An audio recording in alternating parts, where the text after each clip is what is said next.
Welcome to the Compass series of conversations with leaders charting the course in impact investing, and thank you for joining us. I'm Ben Thornley, Managing Partner at Tideline, and I'm very excited to have a co-pilot for today's Compass series, my Tideline co-founder and CEO of Bluemark, Christina Leyenheferd. We will reserve time for viewer questions toward the end of our panel, so please do use the Q&A function in Zoom to quiz our guests.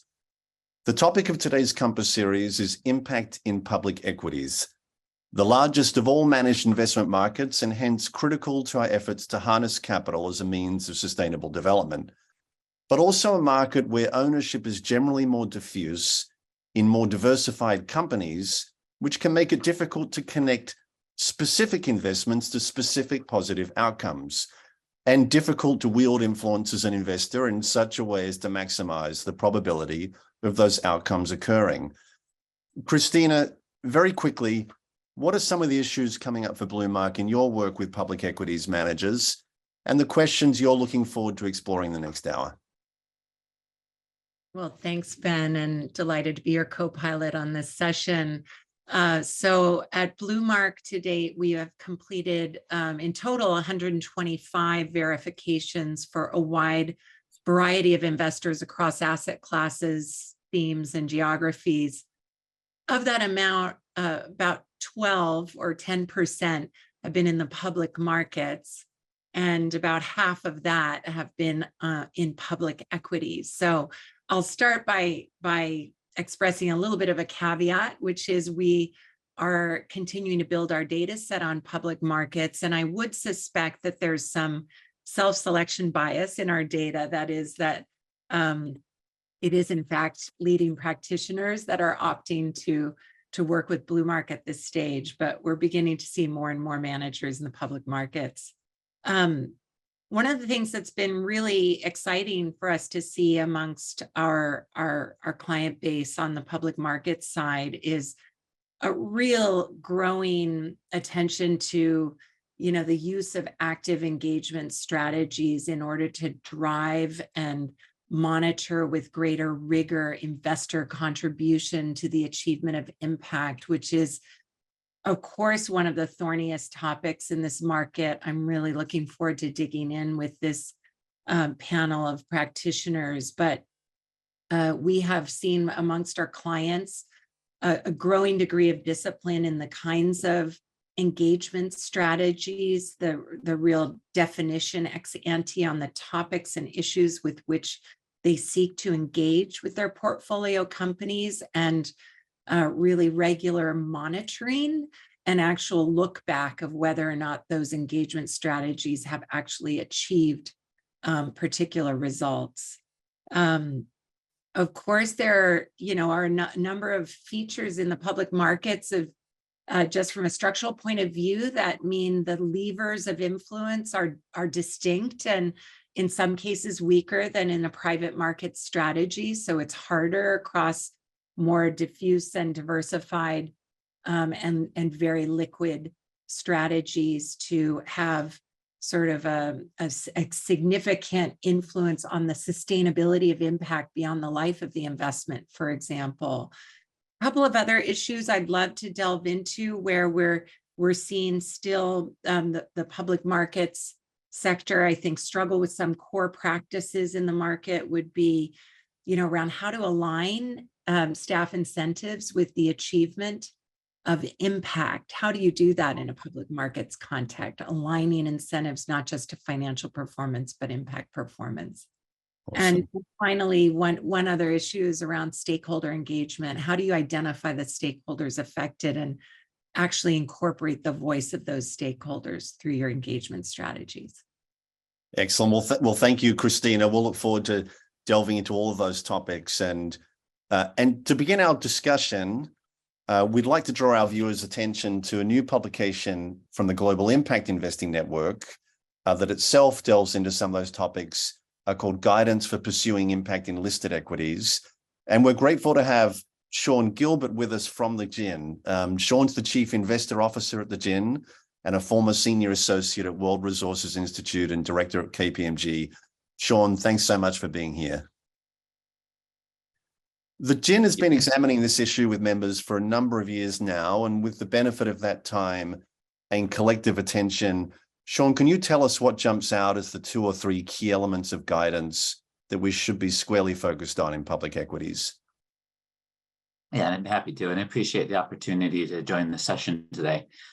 Just for a quick one line about the GIN for anybody who's not familiar with us, we're a nonprofit organization that was started about 15 years ago with the purpose of supporting the development of the scale and effectiveness of impact investing as an area. And we do that by providing research, developing public tools, including characteristics of impact investing and impact investing practices, and then also managing a community of practice.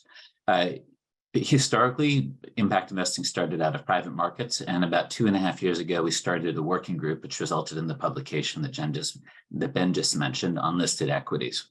The guiding point that we have in this was trying to take the past experience of the last decade that's been developed together with the industry and ask, how do those practices look when you try to apply them in the case of the particular characteristics of a listed equities portfolio, which is some of the things that Christina was just pointing to in terms of the differences. I think there are a couple of things I would highlight out of it. The first was a challenge in this asset class, is different from other ones, in terms of helping to make a distinction between fund managers that have had an impact and investment strategies that are designed for an impact. And that distinction is a lot less obvious in the private markets, but in the public markets, the example I would give could be, you could take any of the high profile and very successful engagements that have been done in past years. So for example, the CA 100, arguably that engagement had a significant impact on Shell and has had kind of a wider impact beyond that in terms of the industry. And it's a full recognition of that. However, to my knowledge, most of the firms that were involved in that did not purchase Shell specifically as part of an overall investment strategy where they were trying to drive a low carbon transition according to a roadmap that they had in mind, and therefore assembled a portfolio that needed to include Shell. So that's the first distinction that we found was very important. That led to the second point, where I think as we look at trying to distinguish this question of what do you mean by impact in listed equities, it's very important, I think, for the industry to be able to help better describe the purpose of different investment strategies. It's not a better or worse question. It's not a good or a bad question. And asset owners have a lot of responsibility in this as well. But when you look across the scope of sustainable investing, you see strategies whose thesis and approach for how they will help deliver outcomes in the world are quite different. You see investment strategies that are built around trying to protect against risk, ones that are about trying to provide future-proof portfolios, ones that are trying to align with values. There are different ways you could characterize it, but it comes back to a point of trying to talk about the purpose. And then lastly, and that's very much the spirit of our guidance, lastly, when you then think in terms of, well, what would be the distinctive character or attributes you would see in an investment product or an investment offering that has been designed around the idea of helping to deliver particular outcomes, we really couldn't find any single thing to say, well, if you do this, that makes you an impact fund. If you do engagements in this particular way, it always kept coming back to, well, it depends. What does it depend on? It depends on what the strategy of the fund is. And that is actually the single biggest point of distinction that we try to emphasize in that guidance.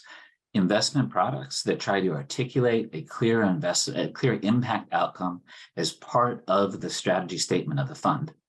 And you could say, what does an impact outcome be? What could be an impact outcome be?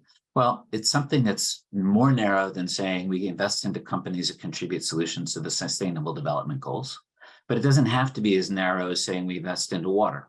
Somewhere between the two, you can start to identify large, challenging issues around which there's enough specificity that you could start to develop a theory of change, a low carbon transition fund, possibly addressing structural inequalities. But those are the 2 points. Having a clear statement of what the investor can expect this fund is designed to deliver as an impact return, and being able then as a fund manager to develop a theory of change for how the economy needs to move from A to B, which can then be used to help develop the subsequent steps of portfolio construction, designing engagements, monitoring performance, and delivering then on the overall outcomes of the fund. The last thing I'd just say in closing is that I don't think we've seen anybody who yet has actually fully executed on the guidance as we have outlined it. But we have seen that there are people that are now starting to actively try to put together funds that are built around theories of change. So we do expect we'll see some 2.0, and there's enormous possibility to there. I lastly just want to acknowledge the point of investment contribution. We'll talk about it later, I'm sure, in this call. We recognize that it was important. It was very difficult to get an agreement on exactly where you draw the lines and what's credible, but we'll leave that for later. Great. Well, thanks so much, Sean. Very, very helpful. It's now my great pleasure to introduce the other leaders on our panel. Andrew Lee is Global Head of Sustainable and Impact Investing at UBS Wealth Management, where he's worked for over a decade. Andrew and his team are responsible for investment strategy, advice, and thought leadership on sustainability and impact across asset classes. Oyin Oduya is the impact measurement and management practice leader at Wellington Investments, with responsibilities cutting across public and private markets. She was formerly head of impact strategy at Golding Capital and associate director at Leapfrog and an economist at Bank of America Merrill Lynch. Simon Park is co-founder, portfolio manager, and impact lead at Coeli Circulus, a new impact fund based in Stockholm. Prior to Coeli, Simon had worked in sustainability at Handelsbanken. Quen Tran is director of impact investing at BlackRock, where her work informs BlackRock's core criteria for impact investing across asset classes and best practices in impact measurement. Quen also teaches impact investing at the Fletcher School of Law and Diplomacy at Tufts University, and prior to BlackRock, worked at Wellington, Fidelity, and Cambridge Associates. Thank you all so much for joining us. Andrew, we're going to start with you. UBS directly manages a number of public equity impact funds, and as a wealth manager, you see and interrogate many others. How high should the bar be for labeling a public equities strategy as impact? A great question. And thanks again also for having me at this panel. I think it's a great and very timely conversation. So look, as mentioned, I mean, I think it's something that investors think a lot about. I think we know where the market has evolved to. And I think that we know where the asset manager community has kind of evolved to in terms of thinking about impact in public equities. And I think for investors in particular, it's an important conversation because we think about, the allusion to impact in private markets.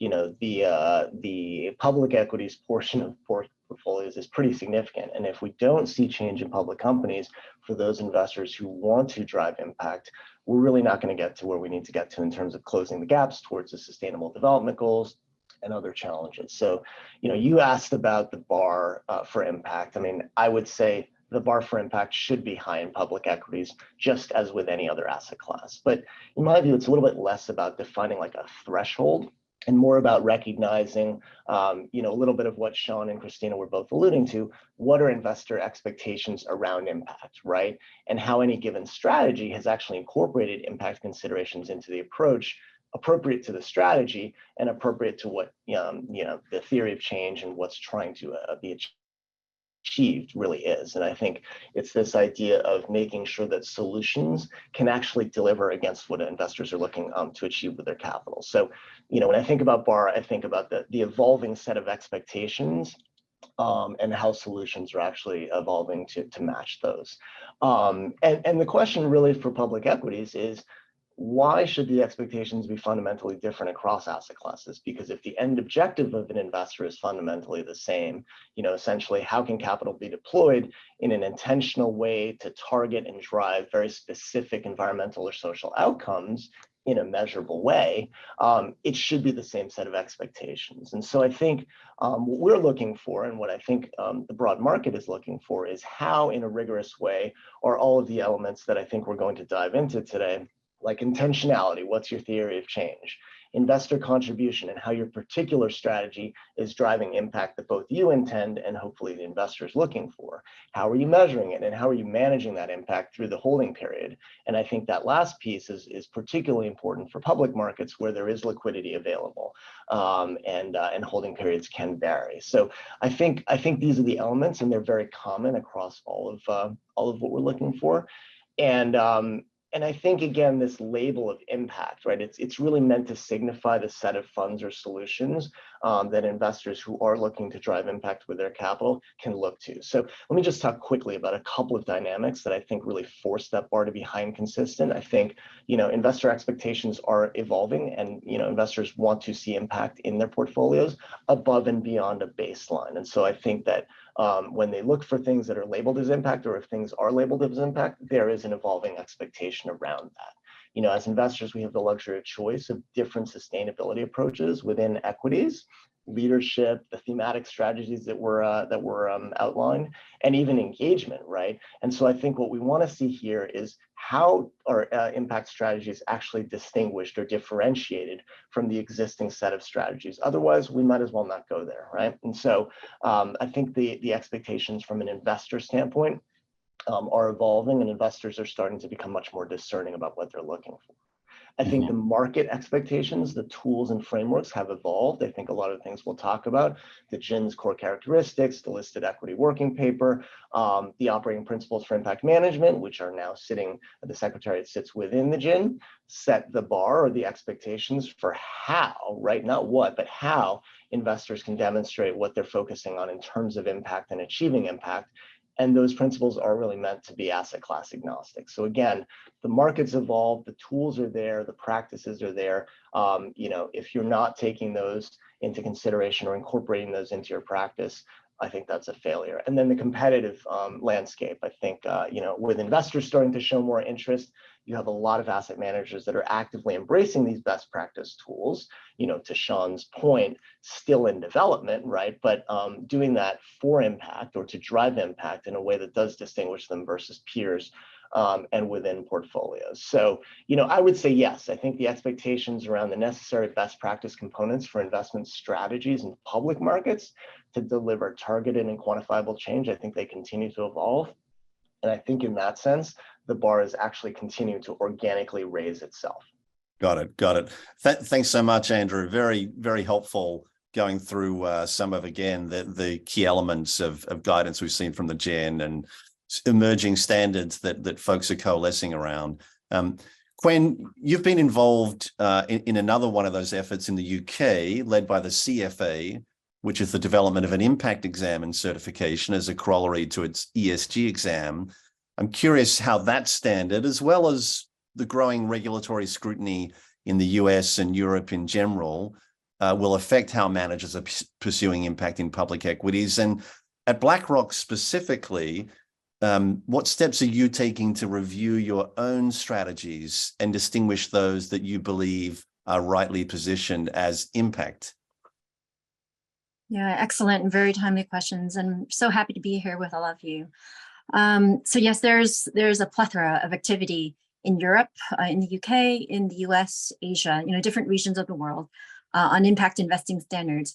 And I do think it's important first to recognize such efforts, right? I do think that whether it's by regulators, the UK CFA Society, companies, academia, or industry groups, or ourselves here, we're really after the same thing. I mean, the same outcome, right? To help build a better world, to help one another and the environment. So that's all really encouraging to see. And so overall, in that context, I do think that regulatory scrutiny will help. It'll help asset managers evaluate whether there's room for improvement in their own processes. There's that feedback loop that's really healthy and vital for any impact investment any impact investment practice to improve. That's a tongue twister. So I think overall it's very helpful. Now, when considering public equities in particular, the industry already has well-established impact investment frameworks, and these have been set by global standard setters. The operating principles for impact management, the GIN's definition, core characteristics, these have already been set globally. So to the extent that these new regulatory standards are being adopted, I think it's important to recognize that these new standards, which tend to be regional, right, because they're regional regulation, some of these standards should fulfill the labels on impact investments as set by standard setters globally, but not all will. There's a back and forth that will take place for alignment. But overall, I think it's very positive. So there's overlap, but it's not necessarily aligned with the already established widely accepted global standards set by industry practice, industry norms, impact practitioners. Now, specifically to BlackRock, to your question on BlackRock, fortunately, we already have multiple layers in place, multiple governance layers and processes in place. And we did review all of these in light of regulatory scrutiny, but they've not changed. We've already had for years, since I've joined the firm, we developed a minimum criteria for impact investing that applies to all asset classes. So to Andrew's important point, they have to be the same standards across asset classes, the same rigor. There's two other steps that we have. One is, the second is we're signatories to the operating principles. And that holds us accountable to not only annual disclosures, but that third step, that independent external auditing. So we do use an independent external auditor for all impact strategies across asset classes at BlackRock. And we do have 10 across public, private, equities, and bonds. Same standards. The nuance is investor contribution. There's several nuances, but arguably that one is one that we recognized early on. Investor contribution does look different across asset classes, but the standard must still be met, when you consider counterfactual, additionality, which we'll get into later.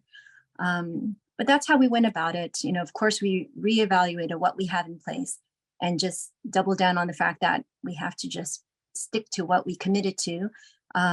There's committees, there's review processes to see if there's any places for improvement. But so far, we've kept the same 3 layers of governance. Great. Thanks so much, Gwen. Simon, turning to you, Quelly was brought to Tideline's attention as a manager approaching impact in public equities in quite a novel way, focused particularly on micro and small cap companies. Can you tell us quickly about the strategy and why you've got a strong conviction that it meets all the requirements of what the market would consider an impact investment? Yeah, sure. We launched Quelly Circulus in September last year with the objective of investing in micro and small cap companies that are providing solutions for some of the specific targets and indicators within the SDGs. So it's quite funny that Sean started this conversation with saying that the SDGs maybe are too broad, but maybe investing only in water is too narrow. And that's basically our core idea, sort of looking at all the different SDGs, but not at this sort of general fluffy level, but actually choosing different and specific targets and indicators within the SDGs that are much more specific and much more clear, and building theories of change for each of these targets and indicators that we will invest in solutions for. But I guess taking one step back and thinking about why we launched this strategy, we felt, having been part of these discussions in the Nordics, primarily as we're based here in Sweden during the last couple of years, we felt that a lot of the discussions around impact in listed equities treats listed equities as maybe too homogeneous of a group. And we felt that investing in micro and small cap companies is quite different from investing in large cap funds. And usually the kind of strategies and the impact mechanisms is treated kind of the same. And I guess primarily because the asset manager firm or asset management firm usually have sort of a micro cap fund and a large cap fund. But we felt that a lot of the mechanisms is probably closer to what you're doing in the private markets, sort of looking at a PE impact fund when you look at what you actually can do in the micro and small cap segment. So our core idea was to find interesting small companies in this early phase on their listed journey and really see what we can do to contribute with additionality in those cases. And when you talk about micro and small cap companies and companies that haven't had as much maybe attention from other sustainability focused investors, you don't only have the sort of engagement factor as investor contribution, but you can actually contribute with money in capital raises, not least given the market circumstances right now. We've been part of several capital raises where we have been a key part of the financing the company going forward, even though it is a listed company. And in the same way, sort of being the first institutional capital into a micro or small cap company is a very important aspect and a great way to signal that impact really matters in these new endeavors. And maybe to conclude, even though we also invest in companies that aren't necessarily trying to raise capital in the short term or have been around for a longer period of time, maybe they haven't had any institutional investors talking to them about sustainability issues. So we also try to measure and look at the holdings of each company we invest in and see, are there any other Article 9 or Article 8 funds investing in this kind of company, or are there any other companies or fund management companies talking about sustainability issues with just this specific company? Got it. So you can play a unique role as one of those providers of capital. Yeah, thanks, Simon.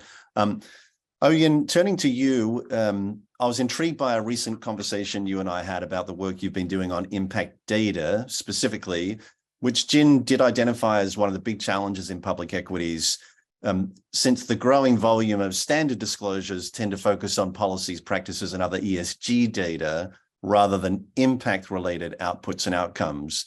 So can you tell us a little bit about your efforts to design and implement a robust data gathering, measurement, reporting strategy at Wellington? Sure, I'm happy to. And again, let me say how happy I am to be part of this discussion today. We've already got into a lot of the very interesting topics when it comes to impact investing in public markets.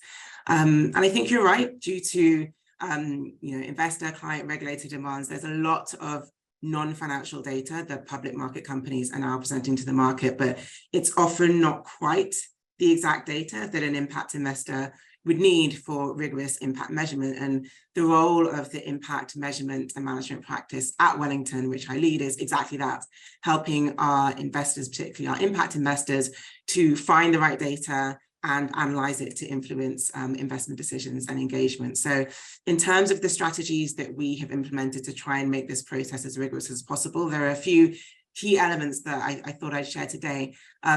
Firstly, think about impact measurement early and embed it as part of the process. So I think for us, the ability to tangibly measure impact over time is one of the prerequisites for a company being added to our impact universe on the public equity side. And this has to be something which is owned as much by my team as it is by the investment team. It doesn't really work well if you have kind of financial analysis over here and impact analysis over here. It has to be part of one and the same process, and that applies to impact measurement as well. The second thing I'd say is don't get distracted, which is very easy to do. Companies often on the public side have very big, glossy sustainability reports, but again, you may not be able to get exactly the data you want very easily. So, for example, if you have a company that, I don't know, makes smart meters, their sustainability report may have pages and pages of data about how they've rolled out renewable energy to all of their factories and all of their offices, but it doesn't tell you when a company buys their smart meters, what benefit does that customer get in terms of energy efficiency, or how do their smart meters reduce GHG emissions through enhanced leakage detection? These sorts of data points, which are very much aligned with the theory of change, which is so important, as Sean mentioned, is what you're looking for. And so you shouldn't get distracted by kind of ESG and more operational data. You should really be trying to think about, how can I use data to really demonstrate the impact behind why something is being put into the portfolio. Next, I'd say not to let the perfect be the enemy of the good. And given that my background is as an economist, I'm really keen to get kind of as perfect data as possible, but in impact investing, often it's just not available. The first thing to do is to think about asking the company if the impact data you need isn't obviously available. Even if they don't disclose straight away, the more of us ask similar sort of questions, the more likely it is you're going to get to disclosure over time.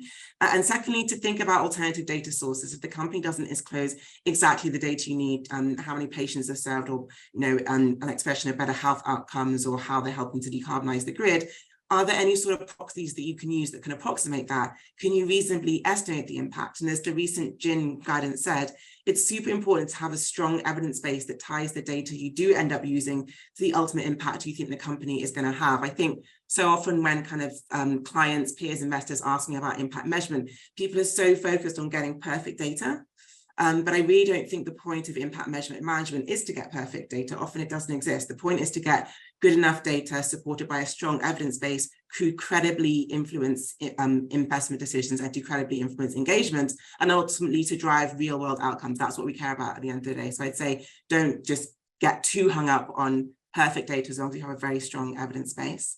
And the last thing I'd say is to make sure to use your data. That's the management part of impact measurement and management. A large part of my role is reporting, gathering impact data to show to clients and to demonstrate to investors as well the proof point for the social and environmental benefits we believe our portfolios can contribute towards. And this is really important for accountability.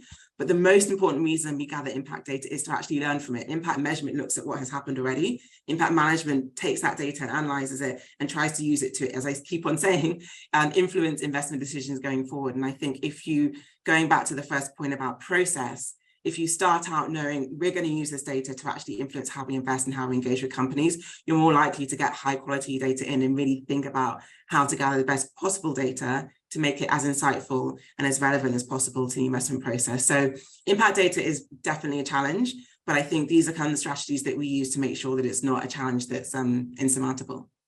Awesome. Super helpful, Oyen. Thank you. Christina, over to you.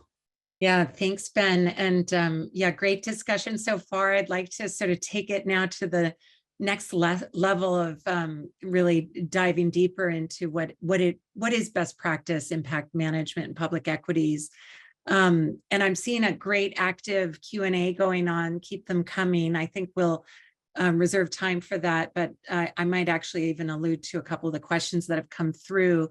So to start out with, Sean, before we get into the sort of nitty-gritty of impact management, some of the thornier issues in listed equities, it would be helpful to understand, and one of the questions in the chat, I think, alludes to this, whether or not in the GIN's work, there are certain types of listed equity strategies where you would suggest managers simply should not claim to pursue impact. Can we start there, Sean? Yeah, and it's the question which I think comes up every time we have conversations and around this topic, and which I think the group is working with. And I think Angie said something at the very beginning about it's not so much a matter of trying to define thresholds in terms of percentages or very quantifiable things, and that's very much, I think, the experience we had with it as we were trying to sort through the different options and even trying to categorize what are the other kinds of funds out there as its own kind of separate whole process and group. And a lot of what we were trying to do is support a dialogue. And so I can answer the question from more the perspective of if I were an asset owner and somebody was pitching funds to me, I would basically try to build my discussion with them more around, I guess, 3 questions or 3 sub-questions. And the first, most important one being, why do you think these funds, these companies belong in a fund, right? Because that's where you ultimately get to a point as to whether or not you're talking about an impact fund or not something that's designed for some other purpose in terms of helping to realize some of the sustainability objectives. So why do you think they're in there? What's the contribution that you expect out of these companies in terms of delivering a change? Is it something that makes sense together? Is it something that has some coherence? Do you have a logic for why these companies are related to the outcomes that you're trying to talk to me about? Second, what do you hope to achieve in terms of your relationship with them as a portfolio manager? Why do you have these people in there? Now, I think some of the examples that Simon gave around, ways in which the participation of the ownership or ways in which you can manage the ownership of a fund and sort of a small microcap is one type of answer that we've heard people talk about. There are other types of answers we'll have to do in terms of the sort of engagements that the manager's interested in doing, but there should be some sense of why you have a reason to try to include these companies into your portfolio and what you think that you will be bringing to it as a fund manager. And then lastly, why do these companies all make sense together? And I think that's where you get to some sense of what's the theory of change around sort of the portfolio as a whole.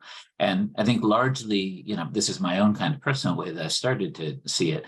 I think there are a lot of fund offerings that are basically built on a theory of if we make enough good companies, then we'll end up with a good economy.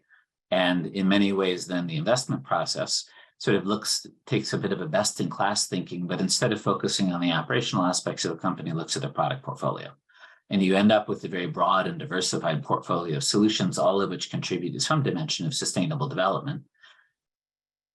And that is a very valuable strategy on its own. But it's a little bit hard to predict what kind of a contribution that you expect as a fund manager, or more importantly, what sort of outcomes you think the fund will have contributed to in a particular period of time. And then you have other funds which are a lot clearer in terms of what sort of a transition they hope to be a part of and hope to benefit from, whether that's from investing into companies that will generate value out of that transition, or whether that's based on their own values of wanting to accelerate a transition. And they've built a portfolio and a process around that. And that's a lot of the distinction I would be trying to draw out if I were in a conversation and trying to understand how would this particular fund offering help me in terms of the sustainability objectives I have as an asset owner. Okay. Well, thank you, Sean. Very nuanced response. All boils down to the theory of change again, it seems. Andrew, I'd also like to ask you, you've been at this for quite a while at UBS, and I know that your public equities portfolio has been through a couple rounds of verification. Where and how are you seeing the opportunity for managers to up their game when it comes to impact in their listed equity strategy? Yeah, great question. I mean, I think that we have seen evolution over the years, and I think as everyone's alluded to, it's a process and it's a journey, and I think we're seeing a lot of great capabilities being built around exactly the types of things that we're saying that investors are expecting, right? And so I agree with a lot of what Sean said. I think the only question I'd add to that is being specific around, it's not only the underlying companies, because frankly, many asset owners or investors will hold those companies in other parts of the portfolio. So as Sean said, the collection, but also what's the investor and what's the strategy actually doing to contribute to or enhance that impact, and really drive through the theory of change. And I think that you're seeing a lot of managers recognize that and start to build more of their capabilities around it and being able to answer that question, right? So I think we've articulated that, engagement capabilities are really the key path in public equities, where you can, demonstrate that investor contribution around a theory of change, right? And so, some of the things that we've seen people build are taking existing enhanced engagement capabilities and really trying to drive them towards engagement for deliberate impact, right? So much more specificity on the theory of change, on the impact outcomes that people are looking for, and really trying to make those stronger linkages between the stewardship or engagement capabilities, the call it sustainable investment teams, and the portfolio management teams. And I think that strengthening really drives towards, how is impact fully considered in your full investment process in a way that does answer the question as an investor, why do you put this portfolio together and what are you doing to actually drive through this change, right? And so I think that's a lot of what we've seen, people focus on recently. Owen was talking about data and measurement. And I think that's another area where we see a lot of advancement. I think maybe it's not as immediately apparent in impact reporting yet, but I think it's figuring out what's the data that best supports that impact management and measurement and ultimately reporting, but importantly, tracking it back so that you can identify how do you actually measure and report against the delta on that specific theory of change, right? I think there's a lot of confusion in the market still around reporting, like people are just reporting out everything, right? Or operational metrics, impact metrics. And I think being very specific about here's the theory of change on this particular portfolio holding, right? Here's what we were aiming for in terms of a target, and here's where we either fell short or exceeded and met the target. And that's where I think you start to get into the better reporting against an intent of an impact-oriented strategy. So I think that's key. I mean, this in the chats, I see all these great questions as well. I would just say, no, I think you can have impact through both products and services and through operational, but you have to have the theory of change around it. You have to be saying, here's how I'm going to measure it and report on were you successful or not, right? So I think the data and measurement piece is important, but connecting it back to this whole, theory of change that we've talked about and through the process. Right. I would say that the two areas where I think people could focus on is really still making sure that they're really embedding impact objectives into the decision making, and then linking compensation to impact realization, because I think that kind of brings it full circle in terms of saying, are these objectives that you're really going for, do they really deliver financial performance as well as progress on impact? Fabulous. Thanks, Andrew. And your comments make a nice bridge to the next question, which really is a deeper dive into this thorny question of investor contribution in the listed equity space, one that certainly the GIN's recent publication devoted a lot of attention to, and one in which, in a public equities context where ownership is often less concentrated, more diffuse, can be quite challenging to provide evidence of. So I'd like to start with you, Quinn, on this topic. You've, of course, been in the GIN's working group, listed equities working group, since its inception in 2015, and involved in a lot of publications on the topic. What types of contribution strategies is BlackRock engaged in to pursue specific stated theories of change? Mm-hmm. Yeah, so I've thought a long time about this, back, in academia as well. And really, if you think about a company, it goes through different phases of its business life cycle. And at those different stages in their business life cycle, there's different opportunities for an asset manager in public equities to contribute to something, to an outcome that likely otherwise would not have occurred. So as a result, we've developed a strategy that has tools, I'd call it impact mechanisms, that supports investor contribution at different stages, participating in IPOs at the early stage, participating in subsequent rounds of capital raises, could be convertible debt, could be new issuance of equities, and then engagement. Engagement arguably is a tool that can be deployed throughout a business's life cycle, unlike just IPOs or waiting for the capital raise to be something that's in need, because not all companies will need that. And so engagement is important. So I'll spend a moment on that. But again, it goes back to what is that impact mechanism that supports investor contribution, and therefore is wrapping itself into that theory of change. So for us, engagement is important. There's all kinds of engagement. And I think everybody in the industry is familiar with, ESG engagement, engagement to get better quality data, better data provisions. But for us, from an impact lens, when we engage, we want to make sure that we're setting a targeted objective, a purpose before the engagement takes place. And then of course we have to track it, right, to see progress over time. So I'll give a very quick example. So here is a case where we wanted to, as our targeted objective, to catalyze the formation of a financial literacy program.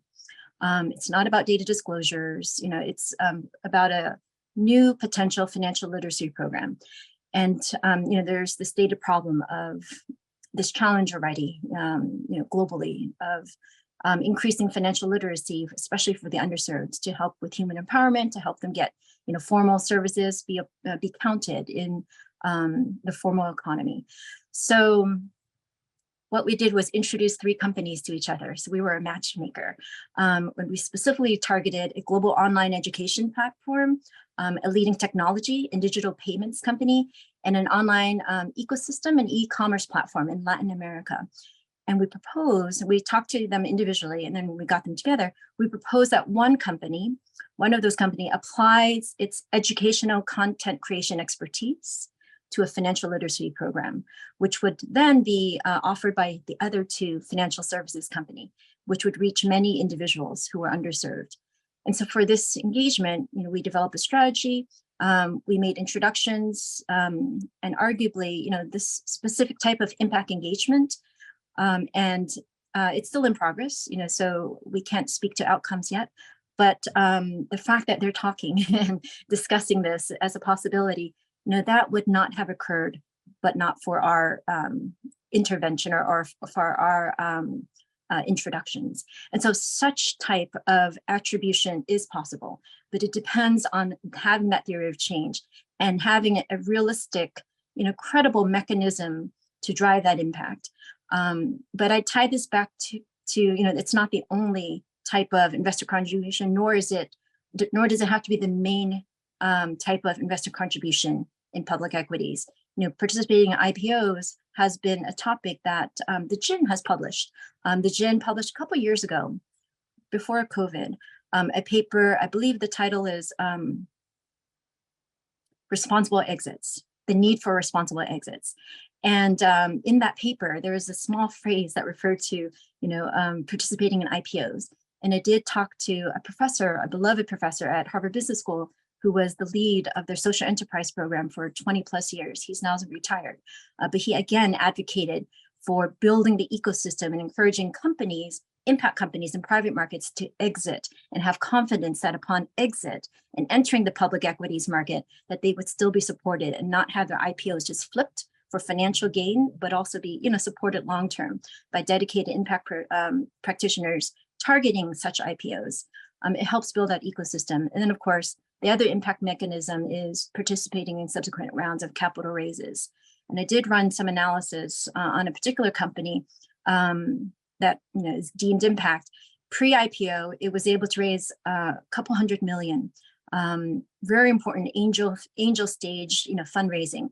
But subsequent to its IPO, through debt and equity issuance, the amount of capital raises in the billions. So arguably at that stage in its business life cycle, it's able to scale its impact far more than the scalability with just a couple $100 million. So there are mechanisms, but it does tie back to everything that Sean, Andrew, all our panelists have said. It's got to be tied back to a credible, not just conceptual, but a credible theory of change that can be implemented.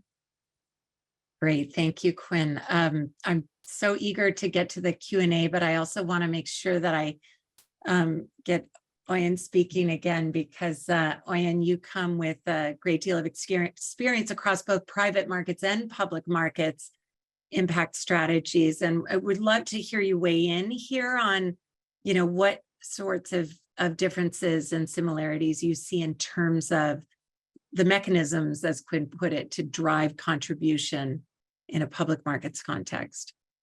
Yeah, thank you. It's a great question. And I will say that, before starting in public market impact investing, given that I started my career in private market impact investing, I came with, I think, a healthy degree of skepticism, understanding, can we really drive impact through public markets? And I have to say, since being at Wellington, I've been really pleasantly surprised that I've seen a very similar amount of kind of rigor when it comes to, not just the analysis of the companies, but the type of contribution that you want to have. And I just make that point to say that, very often people want to talk about, what are the differences between public and private markets, and they do exist, but we need to bear in mind that the overall goals and often many of the frameworks are similar. So I think that's just one thing I wanted to say up front. I think when it comes to contribution, I do think that, of course, engagement is a key way to contribute as a public market investor. And we do have to be honest about the differences here, speaking to a CEO as a kind of GP with an observer seat on the board and the ability to maybe influence strategy a little bit more than if you're on the public side and speaking to a management team of a larger company. It is different. But I do think that both types of engagement are valuable. And one thing I'll say is that we should consider depth versus scale. Of course, public companies are much larger. Many of the companies we look at operate globally, serving millions of customers. And so if we think about, the engagements we have that focus on the impact of particular companies, the underserved demographics that they serve, any small changes here for a company which operates on a global basis with millions of customers can have a really large real world impact compared to, as Quinn was saying, a much smaller company. And so I think it is important to think about how that, the same goals and the same sorts of engagements can kind of be multiplied many times when you think about their impact in public versus private markets. Moreover, if you do encourage kind of best in class, whether it be disclosure or operations within a company, often what they're doing becomes public knowledge because of the nature of the public company. So again, it's another way in which you can drive scale because they provide an example to other companies, which is much more visible than it would have been if it were in the private arena. And the last thing I'll say is, really coming back to that point of being part of an ecosystem. At Wellington, we do try to adopt as many kind of best practice standards that we consider to be as best practice as possible. So thinking about, aligning with IRIS Plus metrics, thinking about trying to incorporate the impact management project and 5 dimensions of impact. So not just thinking about what are the positive impacts, but where can we think about impact risk? Who are you affecting? What depth and scale and duration of impact does your theory of change credibly think that your company can achieve? And so I think it's important to make the point that we need to be talking in forums like this, trying to think about aligning approaches, because the more we can be engaging with these companies with kind of similar asks and similar approaches, the more likely it is that we're going to see kind of widespread systemic change. So I think that is one difference that you see in kind of public versus private. We have to have a lot more disclosure, and therefore that allows us to kind of have a little bit of line on what we can do, and therefore that can really drive change at scale. Great. Thank you, Ian. I'm going to jump straight into the Q&A here. There's so many excellent questions, but there are a few under the broad theme of what about the added costs for a manager of engaging in it so actively with the portfolio? How will that potentially lead to, first of all, greater operating expenses for the funds, but also potentially reducing the number of investments that can be made? Do these strategies need to be prepared to take on a greater amount of operating expense? And then there's another question about, are there any direct trade-offs between engagement and profitability? What about instances where the engagement objective might push a company, for example, to pay a higher price for its utilities? So, Oyen, I'll ask you to just keep going on this topic for a minute, and then I'll jump into another question that I'd like to turn to. Yeah, I think it's an interesting topic. I'll maybe touch on a couple of points there. I mean, the issue of trade-offs in terms of costs, I think, is an interesting one.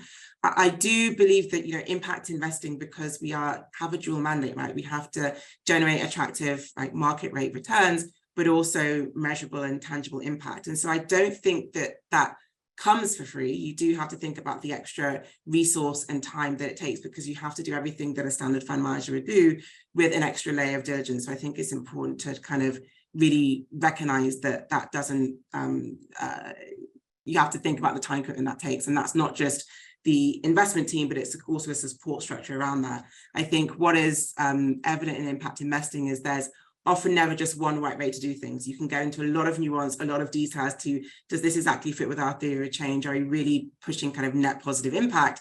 And often that takes a lot of people to weigh in the room. And so, at Wellington, we're very lucky to have kind of a whole host of industry analysts, people who are investing for impact across asset classes, of course, my own impact measurement and management team, but also external partnerships, for example, with leading climate think tanks and scientists who can really come and test our theories of change and understand, is this actually an innovation which is additional, which can actually contribute to change? So I think really widening the net and bringing in a lot of different voices is an important part of making sure you have a valuable strategy and theory of change. But of course, that does take time and effort. So I think you can't say that it's going to happen just, as a normal course. It has to be, you have to be intentional in putting in that effort.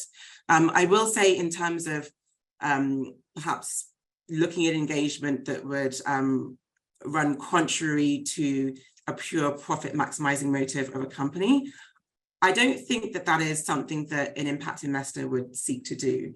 Again, we're investing for market rate returns. If you're encouraging a company to, start a new program or launch a new product, which is not fundamentally aligned with their mission, not fundamentally aligned with driving the bottom line, it's kind of a fool's errand, because that thing is never going to be sustained. You can't be engaging to get someone to do something purely for impact reasons where there's no alignment with the business. So for us, we're always looking for areas where the impact goes hand in hand with the company succeeding, growing margins, growing earnings, and ultimately driving returns for the fund. It has to come together.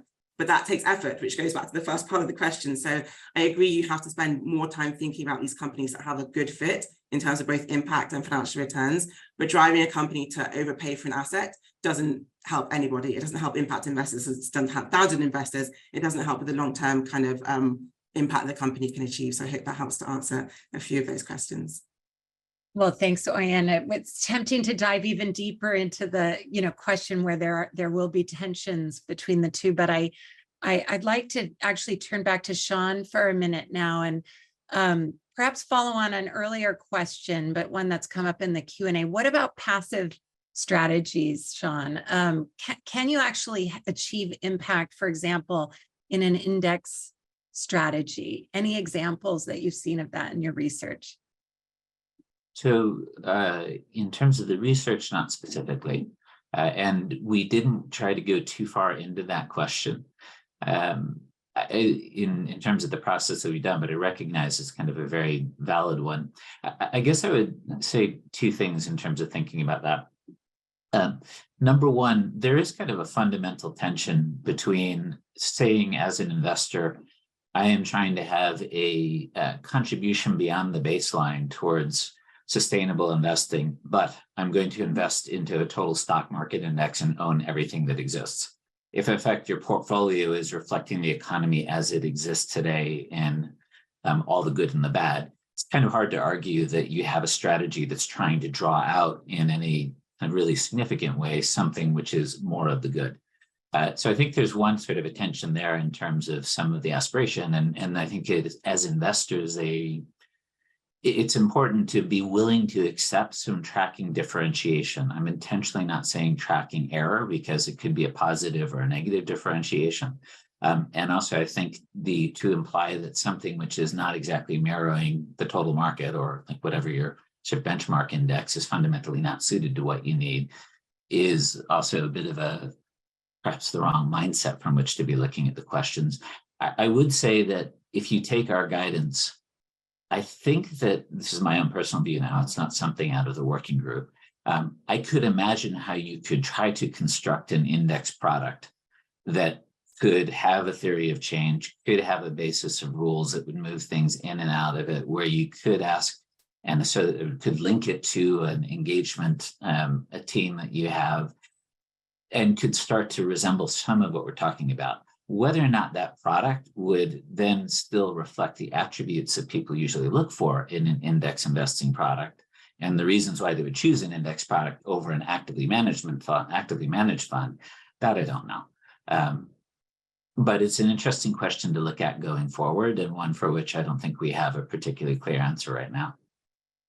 Great. Well, Ben, I'd love to go forward with another couple of questions, but I think we're running out of time. So I'm going to hand it over to you to. That sounds good, Christina. And thank you so much to all our panelists for joining. We do have just a minute and we're going to quickly run around all of you with, I think, the same question. And it comes back to the title of this panel, which emphasizes the potential for impact at scale through public equities. And I think my question to you all is now the time to elevate public equities as a focus for impact investors? And Andrew, I'll start with you, and then let's go to Simon, Sean, Quen, and then Oyen. Andrew? I think now's a great time. We have all the frameworks and tools in place. I think investor expectations are there. So I think it's a great time to be looking at this. Thanks, Andrew. Simon? Yeah, definitely. It's the best of times. And as I said earlier, I don't think you should forget the micro and small cap aspect of it as well. Thanks, Simon. Sean? Yes, and I think that it's a tricky area that will end up looking different in some ways from other asset classes, but you can still apply some of the similar principles and thinking. And if we try to think about, I think Quinn's point about what's the life cycle in business, the life cycle needs of companies to grow to scale, there needs to be some way to match investors in the public space with companies that have moved through private market impact funds so that they land with the right owners once they go public. Got it. Quen? Yes, so it is a very good time to look at public equities, impact investing, but I do think that you must believe as the asset owner or practitioner, you must believe in the impact mechanism being used to effect that change in that specific strategy, and it must be executed well. Otherwise, it'll just be a theory. And to Andrew's point earlier, you can come up with tons of metrics, but it's got to tie back to the theory and realize it in practice. Right. Thanks so much, Quen. And Oyen, last word to you. Absolutely. I do think that now is a good time to think about impact in public equities, but with honesty. I think echoing what everyone else has said, be honest about what you can claim, what you can't claim. And I think if we have that honesty, then the market can grow with integrity, which I think is the most important thing to make sure that growth is sustained. Well, thank you, Owen. Thank you all so much for joining us. Thank you to our viewers for joining us. The recording of this webinar will be live in another couple of weeks, and please do visit us at tideline.com and bluemarktideline.com, and we look forward to seeing you at our next Compass series. Bye for now.